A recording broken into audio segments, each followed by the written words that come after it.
Hello friends, welcome to Raj Malvi job update.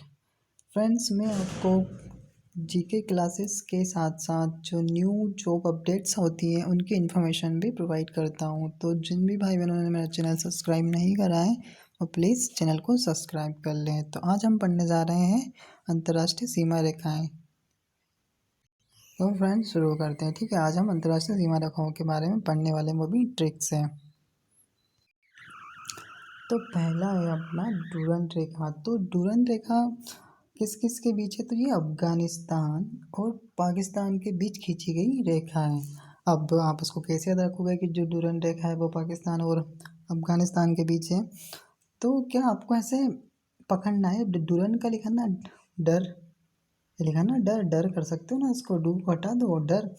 तो मैं आप अगर आपसे पूछूं कि पाकिस्तान से क्या आपको किसी को ऐसे डर लगता है क्या? तो बोलोगे नहीं यार, वो तो क्या बस ऐसे ही अफवाहें उड़ाते रहते हैं कि ऐसा कोई डरने की कोई बात नहीं है कि नहीं? अगर आपसे बोले कि आप क्या पाकिस्तान से डरते हो क्या, तो ऐसा डरने की क्या बात है? क्यों डरेंगे? कोई नहीं डरता। बोलो ये तो फालतू ऐसी अफवाह है, ऐसे बोलो ना कहीं कुछ नहीं है, ऐसा ऐसा डरना नहीं है, बस ये तो एक अफवाह है।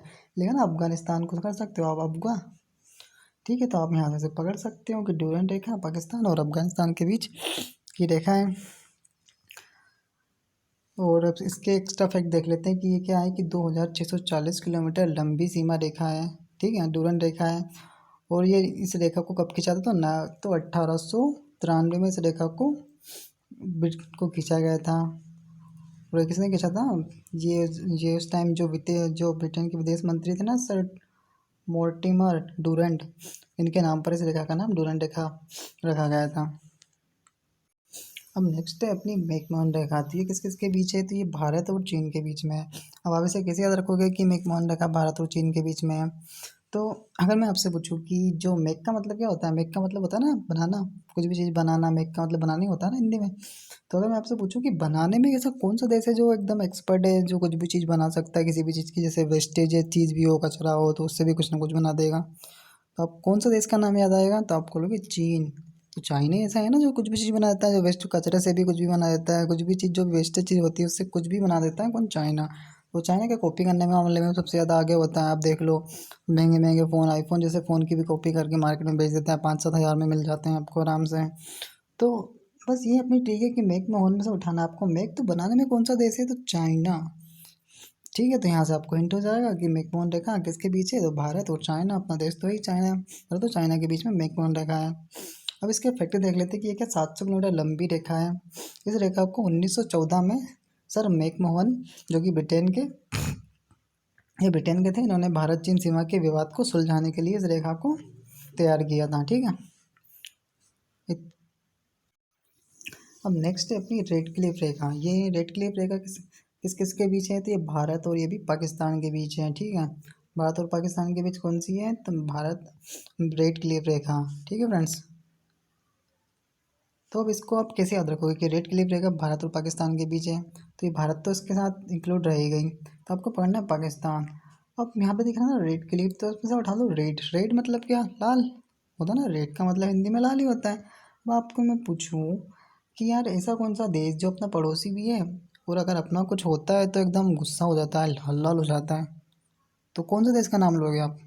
पाकिस्तान के लोगे ना? मतलब ऐसा कुछ नहीं है, बस आपको रेट और याद कराने के लिए मैं बस आपको हिंट दे रहा हूँ। अब वैसे मतलब इसको कैसे याद करना क्या बड़ा ही डिफिकल्ट होता है? मतलब याद करने के लिए तो फिर कितना कुछ है, मतलब कितना कुछ पढ़ लेंगे। तो हमको याद करने के लिए कुछ टिक तो रिक्वायरमेंट होती है ना, मतलब बस हिंट चाहिए। तो आप इसको ऐसे पकड़ सकते हो कि रेट है लाल लाल सा, तो एकदम गुस्सा में रहता है क्या? पाकिस्तान। तो हम ऐसे पकड़ सकते हो कि भारत और पाकिस्तान के बीच कौन सी है? तो रेड क्लिफ रेखा है। और ये रेड क्लिफ रेखा है ना, ये 3310 किलोमीटर लंबी है। और इसे क्या 15 अगस्त 1947 को सर रेड क्लिफ ने इस रेखा को बनाया था। कब बनाया था? 15 अगस्त 1947 को सर रेड क्लिफ ने सीमा का निर्धारण किया था। ठीक है, नेक्स्ट है अपनी हिडनबर्ग रेखा। ये जर्मनी और पोलैंड के बीच में है। ठीक है, हिडनबर्ग रेखा किन किन के बीच है? तो जर्मनी और पोलैंड के बीच है। और आप कैसे याद रखोगे कि हिडनबर्ग रेखा जर्मनी और पोलैंड के बीच है? तो आपको यहाँ से हिंट पकड़ना, वर्ड पकड़ना है। कौन सा पकड़ना है? ये हिडनबर्ग को आप बना लो बर्गर। फीलिंग आ रही ना बर्गर वाली? हिडनबर्ग से बर्गर उठा लीजिए आप। ठीक है, अब मैं आपसे बोलूँगा अगर आपको बर्गर बर्गर अगर खरीदना है बर्गर बर्गर बर्गर अगर आपको खरीद कर खाना है तो आपको किस चीज़ की ज़रूरत होगी? मनी की ज़रूरत होगी ना, कि नहीं होगी? जर्मनी में लिखा है ना, जर्मनी, इसको बना लो मनी। तो आपको बर्गर खाना है तो आपकी मनी की ज़रूरत तो होगी। ठीक है, अगर आपके पास मनी होगी, पैसा होगा तो आप बर्गर खरीद के खा लोगे। अगर नहीं होगी तो आपको क्या घर पर ही रोटी पोकर खाना होगा। लिखा ना है घर पर, लैंड लैंड मतलब अपनी ज़मीन ही होती है ना घर। ठीक है, तो घर पर रोटी पोकर खाना होगा अगर आपके पास मनी नहीं है। अगर मनी है तो आप बर्गर खरीद के खा लेना। ठीक है, तो यही से आपकी हिंट होगी। हिडनबर्ग से आपने उठाया बर्गर, और बर्गर खरीदने के लिए किसकी ज़रूरत होगी? तो मनी की, तो यहाँ से जर्मनी। अगर मनी नहीं है तो घर पर ही रोटी पोकर खाना होगा। तो आपको यहाँ से याद आ जाएगा। अब इसकी इंपॉर्टेंट फैक्ट्स देखें तो इसमें क्या किया रखा, जर्मनी और पोलैंड के मध्य स्थित है। ठीक है, ये कब की जगह थी? प्रथम विश्व युद्ध के समय जर्मनी की सेना ने जो ये रेखा थी ना, यहाँ से जर्मनी, जो प्रथम विश्व युद्ध जर्मनी की सेना है ना, इसी रेखा से लौटी थी। नेक्स्ट है अपनी मैगिनार्ड रेखा। अब ये मैगिनार्ड रेखा किस किस के बीच है? तो जर्मनी और फ्रांस के बीच में है। ठीक है, अब आप कैसे याद रखोगे कि मैगिनार्ड जो रेखा है वो जर्मनी और फ्रांस के बीच में है? तो आपको यहाँ से बस वर्ड को पकड़ना है। क्या लिखा? मैगी। मैगी, मैगी नूडल्स बताओ किस किसने खाया है? खाया ना सबने मैगी नूडल्स। तो यहाँ पे उठाना है आपको मैगिनार्ड का मैगी। ठीक है, अगर आप, अब मैं आपसे बोलूँगा अगर मैगी आप मतलब आपने खरीद ली, आपके पास अब मनी है, आपने मैगी खरीद ली, तो मैगी को आप कैसे खाओगे? तो फ्राई करके खाओगे। मैगी को फ्राई करके खाओगे ना, या कच्चे खाओगे? फ्राई तो करोगे ना। तो आपको, ठीक है, यहाँ से मैगी नाट का उठाओगे आप मैगी। अब आपके पास मनी है तो आपने मैगी खरीद ली, और मैगी खरीद कर आप क्या करोगे? इसे फ्राई करके खाओगे। लिखा ना फ्रांस, फ्रांस, इसको बनाओगे आप फ्राई। ठीक है, तो मैगी को क्या फ्राई करके खाओगे। और ये जो रेखा थी ना, मैगी नाट रेखा, ये क्या, ये कंक्रीट और लोहे से बनाई गई थी। ठीक है, और इसे इसका निर्माण हुआ था 1929 से 1938 के बीच में इसका निर्माण किया गया था। ठीक है, अगर कोई क्वेश्चन बन जाए कि कंक्रीट और लोहे से बनी हुई कौन सी कौन सी रेखा, तो आप बताओगे ना मैगिनार्ड रेखा है। ठीक है, अब नेक्स्ट है अपना ऑर्डरनीज रेखा। तो ये ऑर्डरनीज रेखा किस किस के बीच है? तो जर्मनी और पोलैंड के बीच में है। ठीक है, ऑर्डरनीज रेखा किस किस के बीच है? जर्मनी और पोलैंड के बीच में है। अब अपनी ट्रिक तो वही काम करेगी मनी वाली, क्योंकि सब में जर्मनी आ रहा है तो हम उससे रिलेट करेंगे। अब क्या लिखा है ना, ऑर्डरनीज, तो यहाँ से उठा लीजिए आप ऑर्डर। ठीक है, आपने ऑर्डर, 3 वर्ड उठा लिए। क्या उठा लिया आपने? ऑर्डर उठा लिया। ठीक है, ऑर्डर उठा लिया ना। ठीक है, अब आप ऑर्डर कब करोगे? आप ऑर्डर करने से पहले क्या सोचोगे कि आपके पास मनी है कि नहीं है। कुछ भी चीज़ आपको ऑर्डर करना है, खाने की या कुछ भी चीज़ है, तो ऑर्डर करने से पहले क्या देखोगे? यार पैसे हैं कि नहीं है। ठीक है, देखोगे ना मनी, देखोगे हाँ मनी है कि नहीं। अगर मनी होगी तो आप क्या करोगे? ऑर्डर करोगे। ठीक है, अगर मनी नहीं होगी तो क्या करोगे? तो फिर क्या करना है? कुछ नहीं करना है, घर पे ही रोटी पो लेना और खा लेना है। क्या करना है? अगर मनी नहीं है तो घर पे रोटी पो लेना है और खा लेना है। ठीक है, अब इतनी सी हिंट है, अब इतना तो आपको याद आ ही जाएगा कि ऑर्डर देखोगे। ऑर्डर नहीं तो मतलब ऑर्डर करने की बात हो रही है, तो ऑर्डर करने से पहले क्या मनी होनी चाहिए? मनी देखेंगे, मनी, अच्छा मनी तो है ही नहीं, अब क्या करें? अब नहीं है तो भाई ठीक, कुछ नहीं करना, अब घर पे रोटी पोना खाना है। ठीक है, तो यहाँ से आपको याद आ जाएगा। और ये क्या, ये पूर्व जर्मनी तथा पोलैंड के बीच में है, और ये द्वितीय विश्व युद्ध के बाद निर्धारित की गई थी। ठीक है, नेक्स्ट नेक्स्ट है अपनी सीज फ्राइट रेखा। ये सीज फ्राइट रेखा किसके बीच है? तो जर्मनी और ये भी फ्रांस के बीच में है। ठीक है, जर्मनी और फ्रांस के बीच की रेखा है। अब आप इसे कैसे याद रखोगे? तो अब आप यहाँ से उठा लीजिए फ्राई, ये लिखा ना, फ्राई फ्राई फ्राई फ्राई। ठीक है, अब आपको किसी भी चीज़ से रिलेट कर लेना है कि कुछ भी चीज़ आपने मंगाई है। ठीक है, आपके पास मनी थी तो आपने मंगा ली। ठीक है, मंगाने के बाद जैसे आपने मैगी मंगाई थी, तो मैगी क्या आपके पास पैसे थे तो मंगा ली थी। और मैगी कैसे करके खाई थी आपने? तो फ्राई करके खाई थी। तो वहाँ से आपको फ्रांस याद आ जाएगा। तो ठीक है, चीज़ फ्राई फ्राई करने की बात हो रही है, मतलब कुछ भी चीज़ लेने की बात हो रही है, तो वो कैसे लेंगे? पैसे से लेंगे, मनी से लेंगे।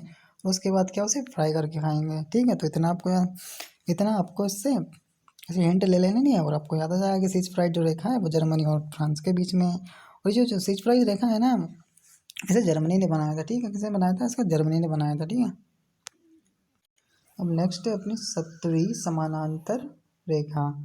ये सत्तरी समानांतर रेखा है ना, ये उत्तर उत्तरी उत्तरी वियतनाम तथा दक्षिणी वियतनाम को के बीच में है। ठीक है, किसके किसके बीच में है? तो उत्तरी वियतनाम और दक्षिणी वियतनाम में। अब आप इसको कैसे याद रखोगे? जो सत्तरी समानांतर रेखा है वो उत्तरी वियतनाम और दक्षिणी वियतनाम में, तो उसमें वियतनाम तो क्या कॉमन है। ठीक है, यहाँ पर उत्तरी है और यहाँ पर दक्षिणी है। ठीक है, ये तो कॉमन आ गया अपना वियतनाम। अपने को बस उठाना है कोई कौन सा, क्या वर्ड देखना है आपको? 17। अगर मैं आपको पूछूं कि 17 को आप और किस नाम से जानते हैं? 17 को किस नाम से जानते हो? क्या आप बोलोगे खतरे का निशान होता है 17, होता है ना 17 खतरा।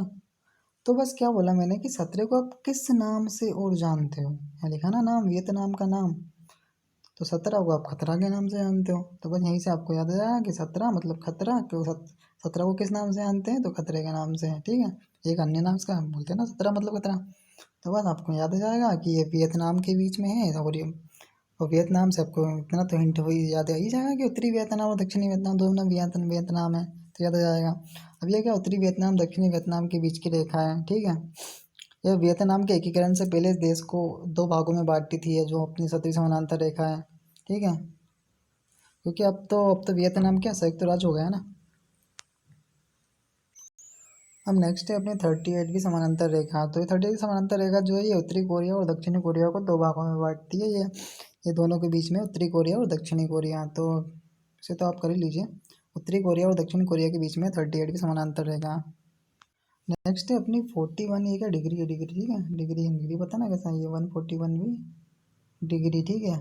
140 डिग्री पश्चिमी देशांतर रेखा, ये क्या है, अलास्का और कनाडा के बीच में, ये किस किस के बीच में है, तो अलास्का अलास्का और कनाडा के बीच की रेखा है ये, ठीक है। 141 में डिग्री पश्चिमी देशांतर रेखा किसके बीच है, ये अलास्का और कनाडा के बीच में है। सो फ्रेंड आज के लिए बस इतना ही, अब वीडियो को एंड करते हैं। अगर वीडियो पसंद आए तो प्लीज़ लाइक और सब्सक्राइब चैनल को ज़रूर करें। Thank you friends, thanks for watching.